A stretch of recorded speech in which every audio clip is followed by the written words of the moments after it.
termasuk pengaruh dari kesolehan orang tua terhadap anak adalah agar orang tua bisa memberi syafaat kepada anak. Sebagaimana Allah ingatkan di surat At-Tur ayat ke-21. Walladzina amanu wattaba'athum dzurriyyatuhum biimanin alhaqna bihim dzurriyyatahum. Dan orang-orang yang beriman dan diikuti oleh keturunan mereka dalam keimanan, maka kata Allah, kami akan satukan mereka bersama keturunan mereka. Para ulama ahli tafsir menjelaskan, maksud ayat ini, Allah Subhanahu wa ta'ala akan mengizinkan orang tua yang beriman untuk memberi syafaat kepada anak-anak mereka, sehingga mereka berkumpul kembali di surga Allah Subhanahu wa ta'ala. Jadi syarat orang tua bisa memberi syafaat di dalam ayat ini ada dua. Yang pertama, orang tuanya beriman. Yang kedua, anaknya juga beriman. Meskipun mungkin anaknya itu melakukan dosa, tapi dia masih beriman. Karena dia tidak melakukan dosa yang membatalkan keimanan, yaitu dosa kekafiran dan kesyirikan. Maka, jika orang tuanya adalah orang yang soleh, dia bisa memberi syafaat kepada anaknya.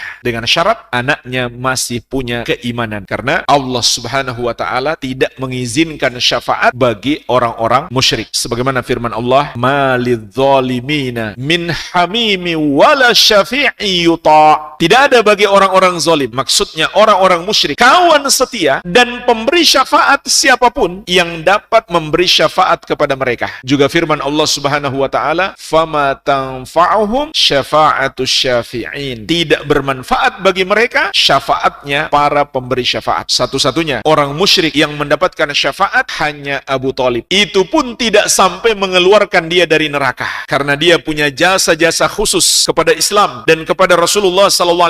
Abu Thalib mendapatkan syafaat untuk pengurangan azab, tapi tidak bisa mengeluarkan dia dari api neraka karena dosa syirik mengekalkan pelakunya di neraka. Sebagaimana Allah ingatkan, "Innahu may yusyrik billahi faqad harramallahu alaihil jannata wa ma'wahun nar wa ma lidzalimina min ansar." Sesungguhnya barang siapa yang mempersekutukan Allah, maka Allah haramkan surga atasnya, neraka adalah tempatnya, dan tidak ada yang bisa menolong orang-orang yang zalim tersebut. Tidak ada yang bisa memberi syafaat kepada mereka untuk mengeluarkan mereka dari api neraka. Jadi jemaah sekalian, syarat utama untuk mendapatkan syafaat adalah tauhid, menjauhi dosa syirik. Oleh karena itu Nabi SAW juga pernah mengabarkan, di antara umat beliau yang mendapatkan syafaat adalah para pelaku dosa besar, yang dosanya belum sampai tingkat kekafiran dan kesyirikan. Beliau bersabda, "Syafaati li ahlil kabair min ummati." Syafaatku untuk para pelaku dosa besar dari umatku. Artinya dosa sebesar apapun, asalkan bukan kesyirikan dan kekafiran, pelakunya masih ada harapan mendapatkan syafaat. Oleh karena itu jemaah sekalian, pendidikan yang paling utama yang harus kita tanamkan kepada anak-anak kita adalah pendidikan tauhid. Karena inilah kunci keselamatan. Meskipun seseorang melakukan semua amal soleh, tanpa tauhid, amalannya tertolak. Sebagaimana Allah ingatkan, "La in asyrakta la yahbatanna amaluka." Kalau kamu berbuat syirik, terhapuslah amalanmu.